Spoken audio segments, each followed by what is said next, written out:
Assalamualaikum warahmatullahi wabarakatuh. Selamat datang kembali teman-teman semuanya. Pada kesempatan kali ini, saya akan bahas salah satu topik dari penilaian bisnis, yaitu tentang pasar dan bauran pemasaran.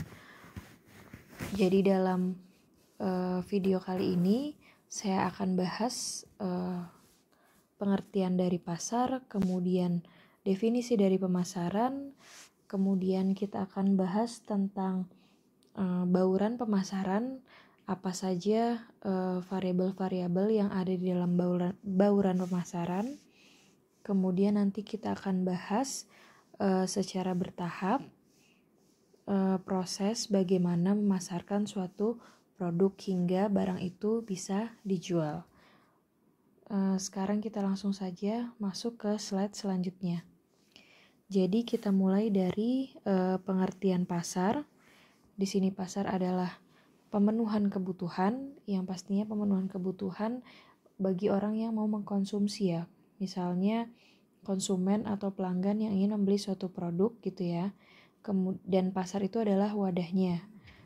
Kemudian pengertian lainnya yaitu produsen dan konsumen. Jadi adanya kehadiran produsen dan konsumen itu merupakan pengertian dari pasar itu sendiri. Dan juga bertemunya penjual dan pembeli. Kemudian pengertian dari pemasaran itu adalah suatu sistem keseluruhan dari kegiatan bisnis yang ditujukan untuk merencanakan, menentukan harga, dan mempromosikan dan mendistribusikan barang jasa yang memuaskan kebutuhan. Jadi pada intinya pemasaran itu adalah kegiatan bisnis ya, yang di dalamnya itu ada perencanaan, kemudian penentuan harga, kemudian mempromosikan produk gitu ya, dan mendistribusikan barang-barangnya untuk dijual kepada konsumen. Nah jadi bisa juga pengertiannya bisa kita lebih persingkat lagi ya. Jadi pemasaran itu dimulai dari proses perencanaan produk, kemudian pengambilan kebijakan gitu ya, mana yang akan dijual seperti ini produknya, kemudian kita promosikan, kemudian didistribusikan sampai kepada konsumen. Nah, kemudian kita masuk kepada bauran pemasaran atau istilahnya adalah marketing mix. Jadi ini sebenarnya adalah variabel-variabel yang ada di dalam pemasaran ya, yang sebenarnya tujuannya adalah untuk menjelaskan seperti apa target pasar gitu. Jadi tujuannya itu untuk menjelaskan bagaimana target pasar dari produk yang akan kita buat. Nah, ini sebenarnya bisa juga menjadi strategi. Jadi kalau kita sudah punya marketing mix gitu ya, sudah jelas variabel-variabelnya apa saja, terus juga kita bisa menentukan dari sini strategi apa yang akan kita pakai gitu. Karena kan kalau membuat suatu produk, kita tahu jelas target pasarnya siapa, kita akan lebih mudah nih mendapatkan misalkan targetnya memang untuk remaja gitu. Ya berarti dari keseluruhan produk, pemasarannya, harganya gitu ya, mempromosikannya itu harus disesuaikan dengan yang bisa diterima sama remaja gitu. Jadi misal dimulai dari produk, berarti bahan-bahannya gitu kan, bahan bakunya, kemudian yang ramah nih sama remaja gitu kan. Kemudian dan juga ya intinya tidak ada efek samping gitu kan untuk remaja. Kemudian bagaimana promosinya? Nah, pastinya akan berbeda nih cara kita mempromosikan produk di setiap kalangan gitu kan. Misalkan promosi bagaimana kita mempromosikan produk kita untuk remaja, apakah sudah tepat nih mempromosikannya seperti ini gitu. Kemudian dari place, nah bagaimana supaya kita bisa dapat cepat pelanggan remaja nih, kira-kira place-nya di mana, posisinya di mana seperti itu. Kemudian selanjutnya adalah harga. Nah ini juga harga bisa menjadi pertimbangan juga ya. Misal tadi nyambung produknya remaja, nah harganya juga harus sesuai sama kantong remaja gitu kan. Disesuaikan. Jadi harga itu disesuaikan dengan target pasarnya gitu. Target pasar. Jadi kalau sudah ada variabel-variabel ini, jadi ada variabel product, promotion, price, sama place, itu bisa lebih memudahkan lah kita membuat target pasar dan juga membuat strategi pasar. Nah, sekarang kita masuk kepada yang pertama ya, tahapan dari bauran pemasaran yaitu perencanaan produk. Nah, jadi yang perlu diperhatikan dalam merencanakan suatu produk itu adalah ada dua ya. Pertama, kebutuhan dan selera konsumen yang berubah-ubah. Contohnya adalah handphone. Jadi misalnya dulu mungkin zaman dulu ya, ketika tahun 90-an, ketika HP itu mulai muncul gitu kan, handphone itu kan orang hanya berpikir pokoknya bisa nelpon dan SMS aja itu udah cukup gitu. Jadi keinginan konsumen pada waktu itu gitu, pada tahun 90-an itu mereka hanya butuh alat yang bisa dibawa untuk komunikasi dan juga bisa nulis pesan di situ. Nah, jadi perusahaan akhirnya membuat memang fiturnya atau teknologinya itu hanya sebatas itu gitu, dan pelanggan sudah cukup puas dengan adanya alat tersebut gitu. Nah, kemudian seiring berkembangnya waktu, seleranya berubah nih. Jadi mereka nggak hanya pengen buat nelpon doang dan buat SMS, tapi juga mau yang ada kameranya lah, atau bisa buka internet gitu, atau dengan fitur-fitur lainnya.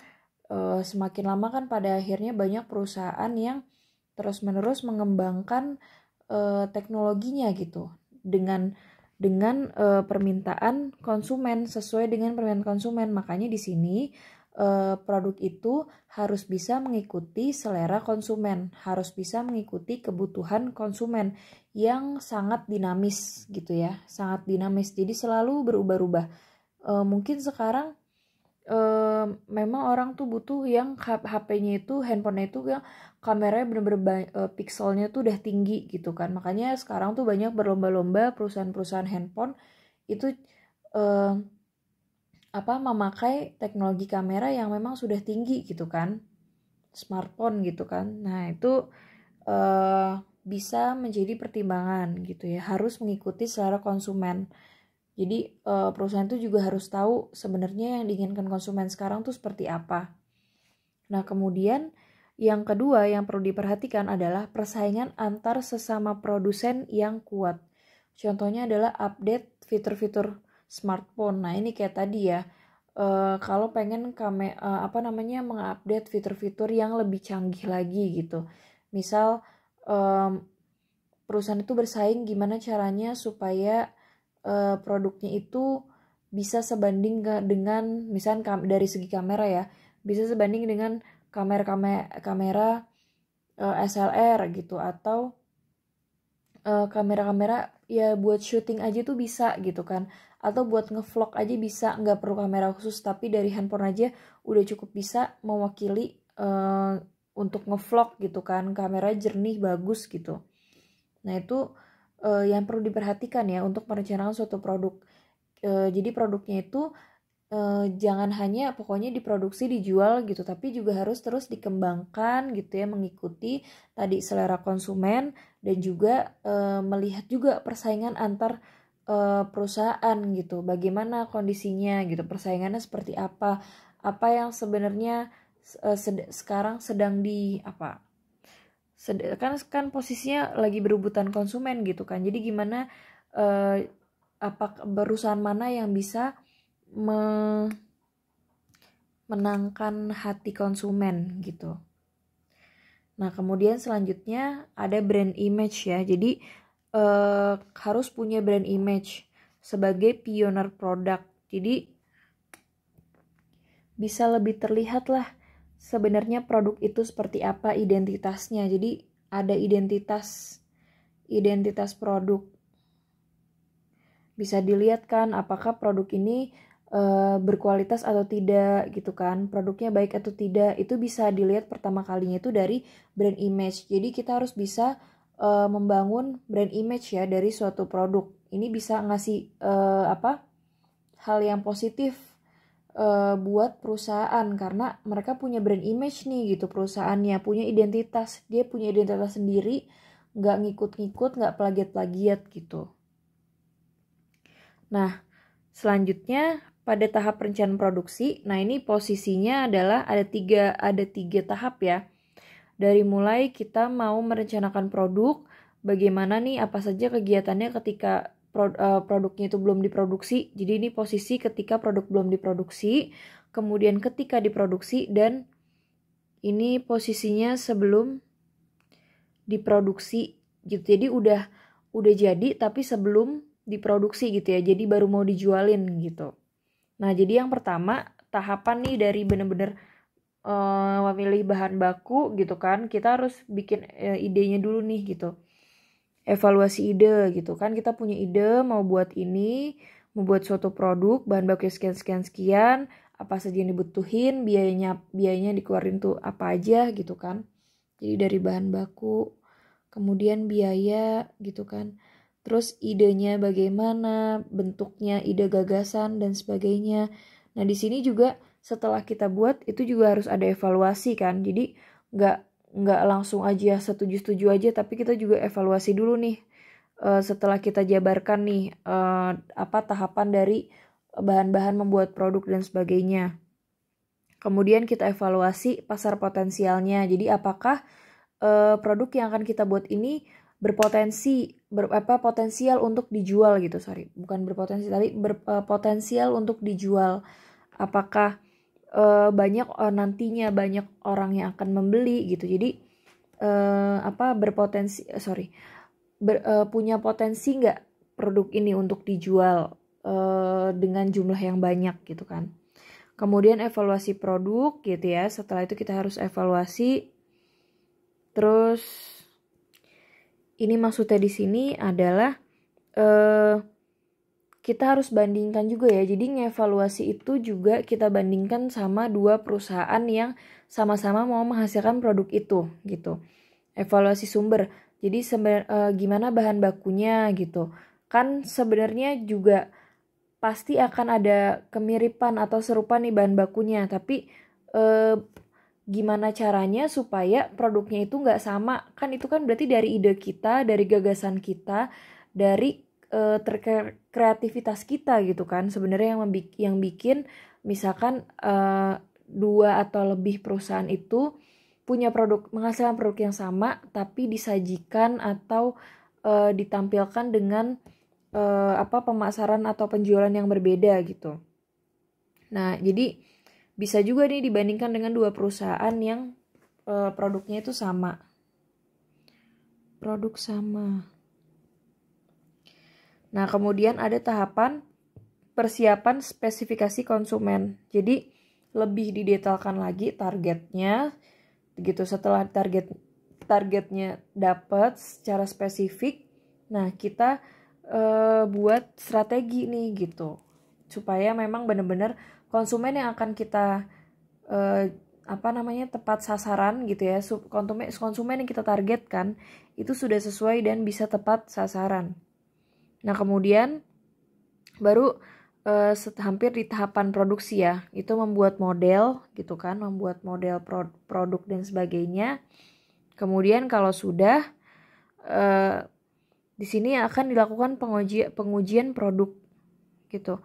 Pengujian produk, kemudian membuat produk, baru setelah produknya jadi kita pasarkan produknya gitu.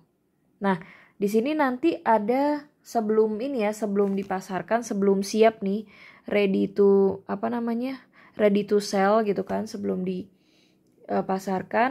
Nah, ini ketika membuat produk dan produk sudah jadi, itu diuji lagi gitu. Harus bisa diuji lagi. Kalau ternyata dia lulus uji gitu ya, tahap uji, berarti ini bisa dipasarkan gitu. Tapi kalau ternyata nggak lulus gitu ya, nggak lulus uji, Nah, ini akhirnya kembali lagi nih ke panah yang evaluasi produk. Jadi apa nih yang bikin nggak lulus uji gitu kan? Dievaluasi produknya untuk diperbaiki kembali gitu. Kemudian, nah di sini posisinya sebelum diproduksi, jadi sebelum siap jual, sudah siap jual tapi belum dijualkan gitu kan? Nah, ini dipasarkan produk dan juga harus ada yang mengawasi dan mengevaluasi gitu. Nah, ini terus-menerus ya. Jadi dari tahap awal pembuatan, tahap proses produksinya. Jadi ada yang mengawasi dan mengevaluasi dari tahap awal, kemudian proses produksi sampai selesai produksi gitu kan.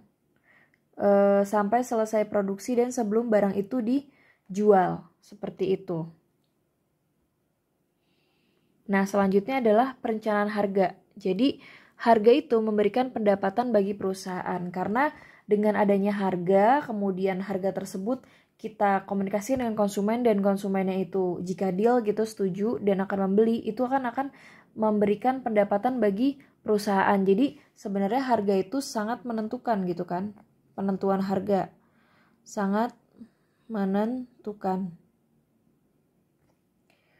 Nah, dan harga itu harus lebih besar daripada biayanya.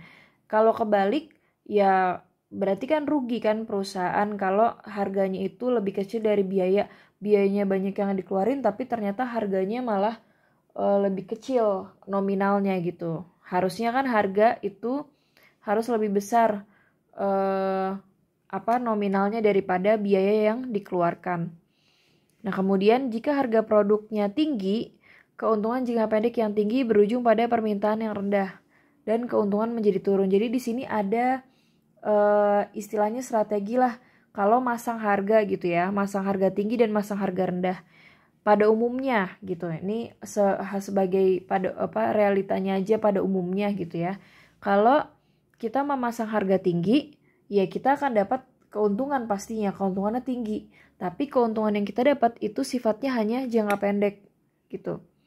Sifatnya hanya jangka pendek yang berujung pada permintaan rendah gitu. Nanti pada akhirnya orang-orang akan ngerasa, karena kan perusahaan itu pasti bersaing ya, apalagi dalam persaingan harga. Mereka akan memasang harga yang terendah supaya banyak konsumen yang beli gitu. Kalau kita tetap ideal mau pasang harga tinggi gitu kan, supaya dapat keuntungan tinggi, itu pasti konsumen juga bakal lari gitu kan, karena masih banyak perusahaan lain yang menawarkan harga lebih murah gitu. Nah, itu makanya pada akhirnya mungkin awal-awal ada beberapa konsumen yang membeli gitu, tapi setelah tahu ada beberapa perusahaan yang memasang harga lebih murah gitu, ya akhirnya konsumennya jadi berbalik nih, nggak ada yang mau beli, makanya akhirnya permintaannya rendah dan keuntungan menjadi turun. Jadi kalau pasang harganya sangat tinggi ya gitu, pasang harga awal tinggi gitu, ya tadi keuntungannya cuma jangka pendek, tapi seterusnya nanti malah konsumennya pada kabur gitu. Kemudian kalau pasang harganya rendah gitu ya, ini misalkan posisinya emang harganya tuh rendah banget gitu, memang permintaannya tinggi gitu, wah harganya murah nih, pastikan konsumen senang banget nih dengan harga yang murah, tapi keuntungan bisa menjadi lebih sedikit gitu. Jadi harga ketinggian salah, harga kerendahan juga salah gitu. Jadi yang paling yang paling aman adalah ya sesuai dengan harga wajarnya gimana gitu di pasaran gitu. Kemudian disesuaikan dengan biaya yang kita keluarkan seperti itu. Jadi pasti ada perhitungannya ya. Jadi bagaimana menetapkan harga gitu. Tapi juga kita harus punya range antara batas bawah harga dan batas atas harga gitu. Nah, kemudian di sini ada faktor-faktor yang bisa mempengaruhi harga. Jadi, harga itu bisa ternyata kemahalan atau kemurahan, atau ternyata bisa berubah gitu kan. Nah, ini di sini yang pertama adalah kondisi ekonomi. Jadi, kita lihat juga dari kondisi perekonomian. Itu bisa dikaitkan sama yang membuat harga itu menjadi berubah-ubah gitu, dinamis. Kemudian permintaan dan penawaran. Jadi permintaan dan penawaran di pasar itu juga sangat menentukan gitu ya, bisa mempengaruhi perubahan harga. Kalau ternyata permintaannya tinggi gitu, ya bisa saja yang tadi harganya itu 500 bisa saja diturunkan menjadi 450 kalau ternyata banyak orang yang minat gitu ya, banyak orang yang mau membeli gitu. Kita dapat konsumen banyak gitu kan. Masa masih tetap di posisi harga 500 gitu kalau ternyata banyak konsumen yang mau beli, ya diturunin sedikit itu pun nggak apa-apa kalau ternyata memang konsumennya itu banyak yang berdatangan dan jangka panjang lah gitu. Nah seperti itu permintaan dan penawaran berpengaruh. Kemudian elastisitas permintaan ini dilihat dari ukuran perubahan jumlah permintaan gitu terhadap perubahan harga barang. Jadi elastisitasnya gitu. Jadi kan ini nyambung sama yang permintaan penawaran ya. Kalau ternyata harganya murah, otomatis konsumen tuh akan banyak yang berdatangan kan. Ternyata perusahaan ini menjual produk dengan harga yang lebih murah gitu. Atau sebaliknya, kalau ternyata harga barangnya malah jadi naik, ya akhirnya pembeli gitu ya atau konsumen yang mau beli barang itu pasti akan berkurang gitu karena harganya ternyata naik. Jadi tergantung dari elastisitas permintaannya ya. Kemudian ada persaingan, tingkat persaingan. Jadi semakin banyak tingkat persaingan, sebenarnya kan jadi akhirnya jadi banyak pilihan nih gitu. Banyak pilihan banyak pilihan perusahaan gitu. Banyak pilihan. Kecuali kalau memang barang yang dijualkan itu hanya dijual oleh perusahaan-perusahaan tertentu aja gitu. Jadi nggak banyak perusahaan yang jual produk itu gitu. Nah ini jadi kan persaingannya jadi lebih kecil ya. Tapi kalau ternyata tingkat persaingannya makin banyak karena banyak orang yang jual gitu ya, banyak perusahaan yang menjual produk itu gitu. Nah ini bisa mempengaruhi harga gitu kan. Udah diturunin segini tapi ternyata masih ada yang lebih murah lagi harganya. Nah itu pada akhirnya perusahaan itu akhirnya bisa merubah harganya lagi gitu. Jadi nggak selalu dari awal menetapkan harganya sekian sampai terakhir itu harganya tetap sekian.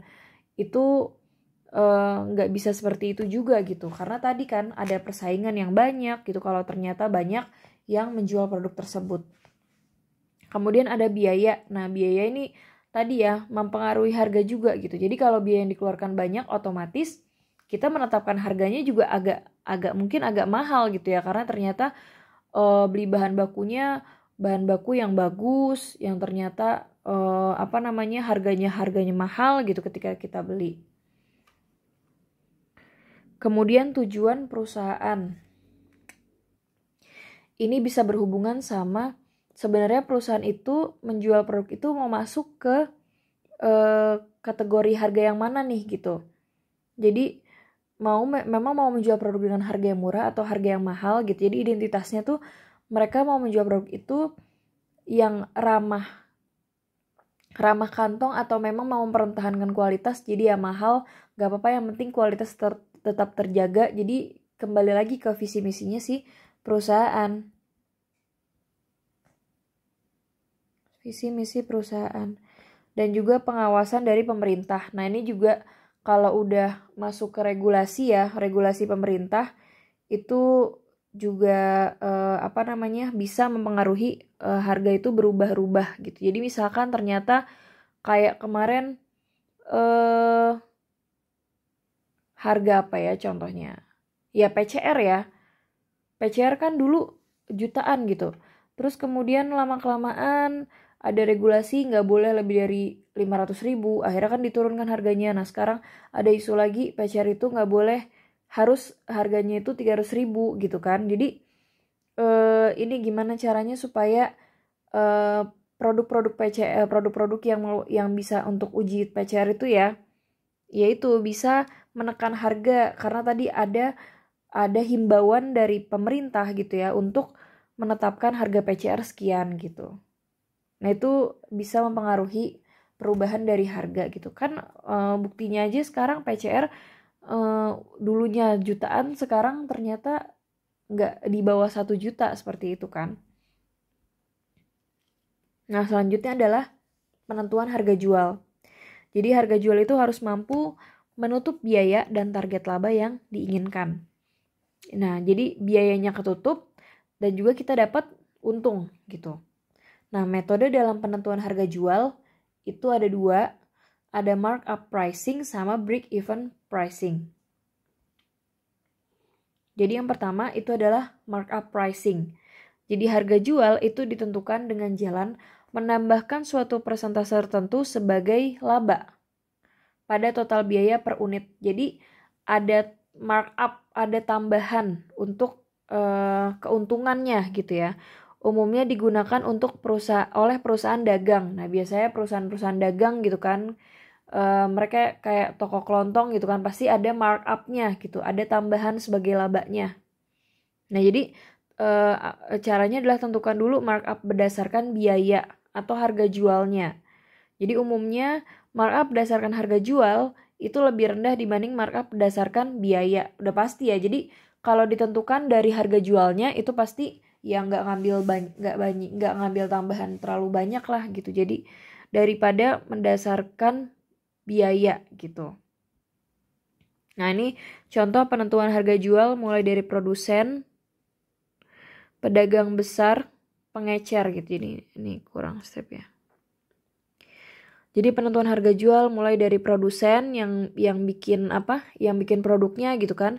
Kemudian mulai dari produsen ke pedagang besar dan ke pengecer gitu kan, beda-beda ini ya. Jadi semakin banyak rantainya gitu kan, rantai distribusinya gitu. Rantai distribusi. Ya nanti markupnya juga semakin tinggi gitu kan. Nah, produsen suatu produk mempunyai biaya produksi per unitnya 25.000 nih. Jadi biaya produksinya untuk produsen ya, ini posisinya di produsen 25.000.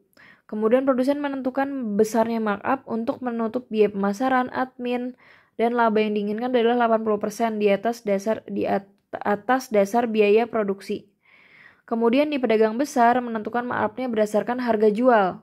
Kemudian pengecer menentukan markupnya berdasarkan harga jual juga gitu. Kan kalau produsen dari biayanya kan, karena dia yang buat gitu. Kalau yang pedagang besar, nah ini udah mulai distribusi pertama nih, berdasarkan harga jualnya, harga jual yang ditetapkan sama si produsen. Kemudian kalau pengecer menentukan markupnya berdasarkan harga jual, nah ini dari ketika ke pedagang besar terus ke pengecer gitu kan. Nah, di sini dimulai dari ada 3 tadi ya, 3 distribusi ya, 3 rantai dari produsen yang buat produk nih. Pastikan ada biaya untuk bikin produknya gitu kan. Terus ada tambahan biaya selain dari ini ya, selain dari kan kalau biaya produksi itu biasanya biaya bahan baku, tenaga kerja dan lain-lain gitu kan, BOP kayak biaya listrik, biaya sewa gedung dan lain-lain gitu kan. Terus nanti ada tambahan biaya nih pastinya untuk biaya pemasaran, biaya admin gitu kan. Nah, di sini markup tambahannya tuh 80%, makanya laba yang diinginkan 80%.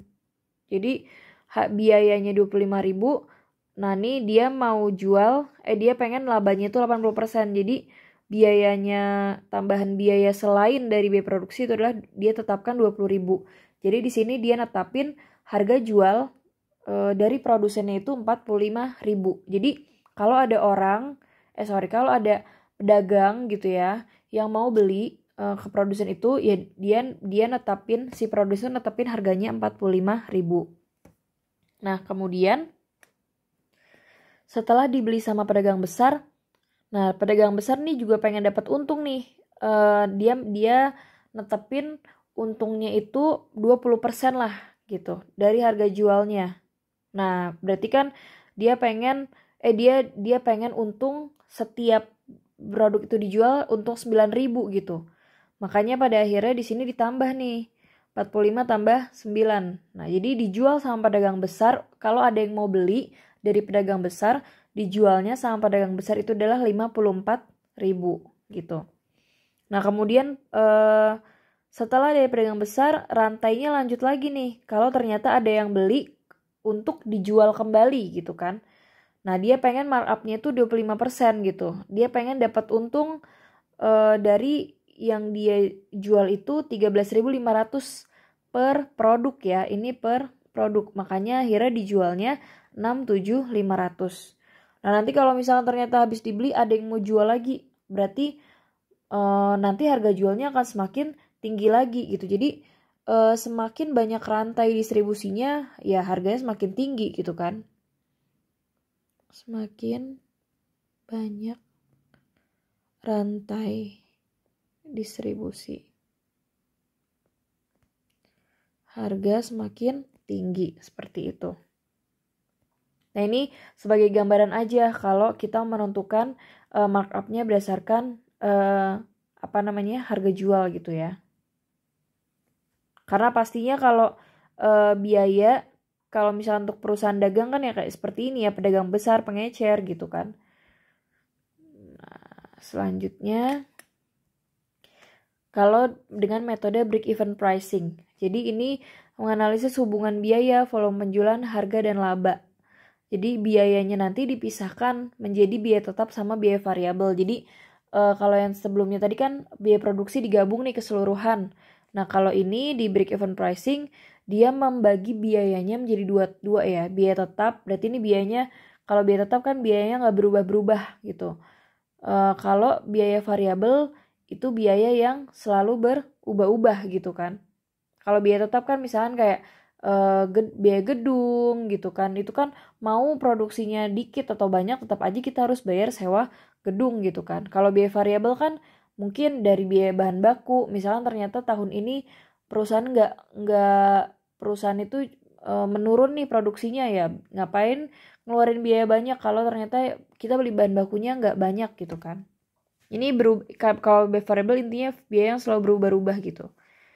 Nah, karena break even ya, supaya bisa memperoleh titik BEP. Jadi, kita bisa hitung dengan BEP per unit dan BEP rupiah. Jadi, ini kalau mau mencari break even point-nya secara unit barang ya. Kalau ini break even point secara nominal harga gitu. Jadi, biaya tetap dibagi sama P-nya itu adalah harga jual per unit ya, jangan lupa per unit. Kemudian biaya V-nya itu adalah biaya variabel per unit. Nah, kemudian manfaat analis BEP untuk menentukan rencana penjualan. Nah, ini sebenarnya ada manfaatnya ya menggunakan analisis BEP ini supaya kita bisa menentukan rencana penjualan. Sebenarnya kan paling mudah karena biaya tetap sama variabel itu dipisah. Jadi kita bisa melihat sebenarnya besarannya tuh sebenarnya di biaya yang mana sih gitu, yang paling besar pengeluarannya gitu. Nah, ini formula yang digunakan ya untuk jadi ini harga jual, jadi harga jual per unit dan harga jual rupiahnya gitu. Ini yang bedakan ini unitnya kalau kita mencari berdasarkan unit, dan ini mencari berdasarkan nominal rupiahnya, harga jualnya. Nah, contoh misalnya perusahaan ABC merupakan perusahaan produk makanan. Dia punya rencana penjualan tahun depan itu 75.000 unit. Jadi dia merencanakan tahun depan itu dia akan jual produknya itu 75.000 unit gitu. Struktur biaya yang dikeluarkan ada biaya variabel sama biaya tetap. Jadi kalau biaya variabel per unitnya, jadi per unit produk gitu kan, itu 30.000 yang dikeluarkan. Kemudian biaya tetapnya setahun 900 juta.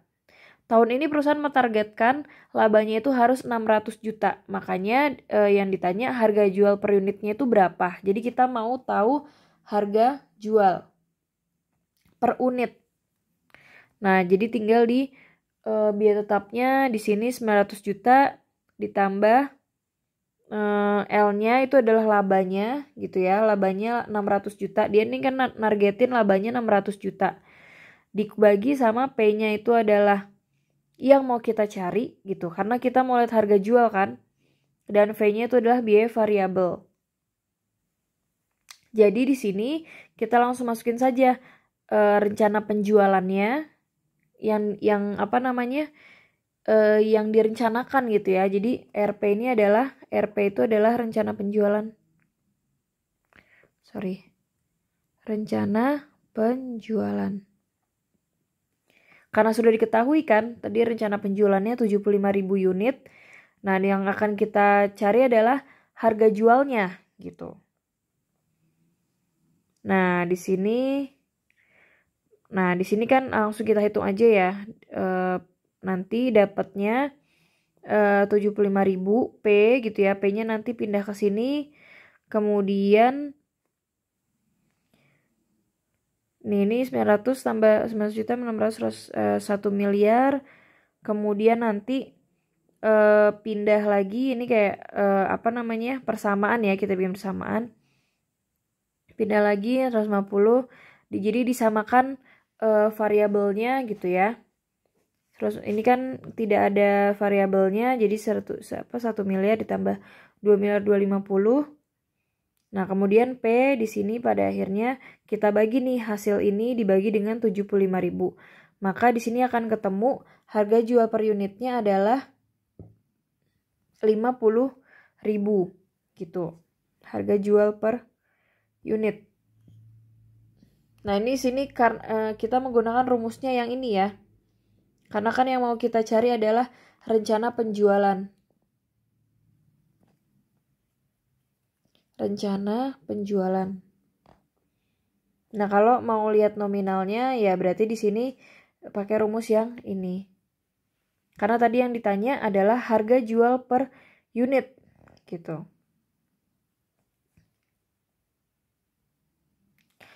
Untuk selanjutnya yaitu perencanaan produksi. Nah, produk itu harus dikenal sama konsumen. Caranya dengan promosi. Nah, promosi kan banyak macamnya ya, bisa lewat iklan gitu kan, atau mau dari mulut ke mulut gitu kan, mulut ke mulut. Misalkan ternyata ada satu konsumen puas gitu kan, kemudian dia ntar cerita sama konsumen lainnya, bisa akhirnya konsumen tuh beli gitu, atau lewat iklan, atau lewat apapun ya, misalnya media cetak, media digital dan sebagainya gitu. Itu bentuk dari promosi. Nah, atau endorse, sekarang kan juga di endorse buat promosi gitu kan. Kegiatan promosi adalah kegiatan untuk menyebarluaskan informasi tentang barang atau jasa yang dijual dengan maksud merubah perilaku konsumen. Jadi, merubah perilaku konsumen supaya beli pastinya kan.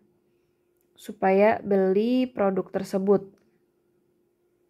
Jadi kan bisa jadikan orang tersebut akhirnya bisa beli produk karena misalkan ternyata promosinya bagus, bisa terpercaya, terjamin promosinya gak main-main gitu kan. Nah, 3 fungsi promosi itu untuk attention, jadi menarik perhatian, interest gitu kan, supaya orang tuh tertarik gitu, sama desire. Nah, kemudian setelah dia tertarik gitu kan, nah punya keinginan untuk membeli. Jadi ini sebenarnya tahapan ini ya, attention, menarik perhatian gitu kan. Nah, supaya orang tuh tertarik, kemudian memiliki keinginan untuk membeli gitu. Ini tahapan orang ketika dia melihat promosi ini. Ada promosi penjualan apa? Supaya menarik perhatian nih, mengundang perhatian. Kok ternyata menarik ya, jadi tertarik nih gitu. Dan di saya itu, wah kayaknya saya pengen beli nih. Nah, ada keinginan untuk membeli. Kemudian ada 4 macam promosi nih. Jadi tadi kan bauran pemasaran. Bauran pemasaran mengecil lagi nih. Jadi bauran pemasaran tadi kan ada price, ada produk, ada promotion. Nah, mereka nantinya nih ada place gitu kan. Nah, nanti variabel-variabel ini juga akhirnya mengerucut lagi nih. Ada bauran promotion. Nih kayak gini nih bauran promosi. Ada juga nanti mungkin ada bauran harga, bauran produk, bauran tempat gitu kan. Nah, di sini bauran promosi berarti spesifik lagi nih. Ada strategi yang bisa digunakan untuk promosi gitu kan. Yaitu melalui periklanan, personal selling, publisitas, dan promosi penjualan. Jadi masing-masing punya caranya untuk promosi. Dari iklan gitu kan, dari TV, radio, bioskop. Bioskop kan juga ada iklan-iklannya ya kan, itu kan bentuk promosi juga. Dari internet gitu kan. Kemudian personal selling itu orang pemasaran langsung datang menawarkan gitu kan.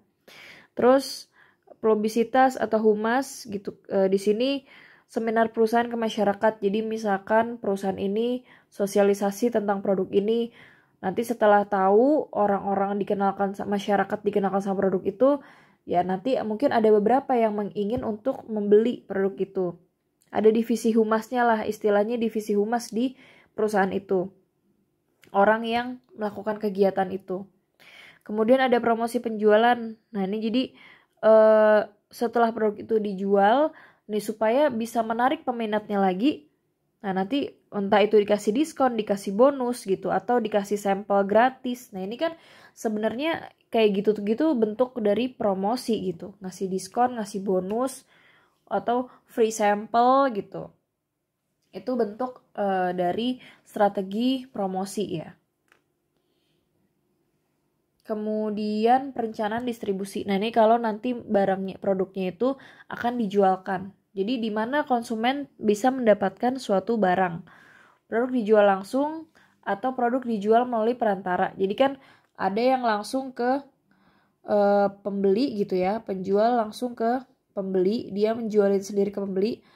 Atau penjual nanti mungkin dari penjual ada yang beli tapi yang beli itu adalah pedagang juga gitu kan. Jadi misalkan kayak tadi ya, kayak perantara nanti baru sampai ke pembeli gitu kan. Misalkan jadi reseller gitu-gitu atau pedagang grosir yang sebagainya gitu ya. Nah, pada umumnya sebagian besar perusahaan itu menggunakan perantara pedagang. Gitu. Misalkan kayak perusahaan besar, kan nggak mungkin perusahaan misalkan besar kayak apa ya, Indofood gitu. Dia jualan mie instan, terus datang dia jualin langsung, perusahaannya jualin ke konsumen langsung gitu. Itu kan udah jarang banget. Pasti kan dia distribusiin ke misalkan ke mana ya, supermarket gitu kan, ke mana lagi, toko-toko gitu. Nah kan sebenarnya mereka itu adalah perantaranya kan untuk disampaikan ke pembeli. Nah ini jadi ada perantara pedagang. Jadi dia perantara pedagang itu mereka bukan yang bikin produk, tapi mereka menjualkan produk gitu. Dia ada pedagang besar sama pedagang kecil. Nah ini istilah aja ya, wholesaler sama retailer. Nah di sini ini nyambung sorry. Perantara agen. Nah ini tidak memiliki hak atas barang yang di tangannya. Jadi hanya perantaranya aja gitu, tapi bukan milik gitu ya, bukan milik barang. Barang itu bukan milik si agen tersebut. Nah, terus ini banyak ya alternatif saluran distribusi. Ya kayak tadi rantai distribusi ya, kalau semakin panjang nanti juga penentuan harganya akan semakin tinggi. Ada yang produsen ke produsen, produsen pengecer. Ini sebenarnya ada perantara dan bedanya yang ada perantara dan tidak ada perantara. Jadi perantara di sini ya 3 ini ya. Agen, pedagang besar sama pengecer gitu. Nanti balik lagi ke produsen gitu kan. Ini alternatif saluran distribusinya aja. Kemudian di sini alternatif saluran distribusi barang industri. Jadi kalau untuk barangnya industri ya, kalau tadi barang konsumsi gitu ya. Kalau ini barang industri. Nah, jadi perantaranya bisa agen juga, tetap agen. Jadi dia yang perantaranya tapi bukan sebagai pemilik gitu kan. Sama distributor industri. Jadi memang orang atau lembaga khusus, perusahaan khusus untuk distributor barang-barang industri gitu. Nah, ini pemakai industrinya gitu ya. Jadi pemakai barang-barang industrinya disampaikan ke situ. Seperti itu. Jadi secara garis besar ya, tadi kita sudah bahas dari perencanaan produk, kemudian dari penetapan harga, terus strategi promosi, penentuan promosi, dan juga penentuan distribusi. Jadi masing-masing harus tahu kegiatan yang ada di masing-masing tahapan gitu. Dimulai dari tadi perencanaan produknya, memikirkan idenya, biaya yang dikeluarkan gitu kan. Terus tadi harganya harus ditentukannya bagaimana, kemudian promosinya lewat apa gitu kan, dan distribusinya itu kemana aja kalau ternyata nggak langsung ke konsumen, karena sebagian besar atau banyak perusahaan yang memang pakai perantara pedagang gitu, perantara perdagangan. Makanya di sini pembahasannya banyak menggunakan pedagang besar dan pengecer juga agen. Jadi ini adalah orang-orang yang menjadi perantara gitu untuk pendistribusian barang yang akan dijual. Nah, ini mungkin kita lihat dari aspek pemasarannya. Jadi dalam melakukan penahan bisnis gitu ya, dalam aspek bagian aspek pemasaran, inilah kegiatan-kegiatannya seperti itu. Terima kasih teman-teman semuanya yang telah menyaksikan video ini. Jika ada yang kurang jelas, boleh dipersilahkan untuk menulis di kolom komentar. Terima kasih atas perhatiannya. Saya tutup. Assalamualaikum warahmatullahi wabarakatuh.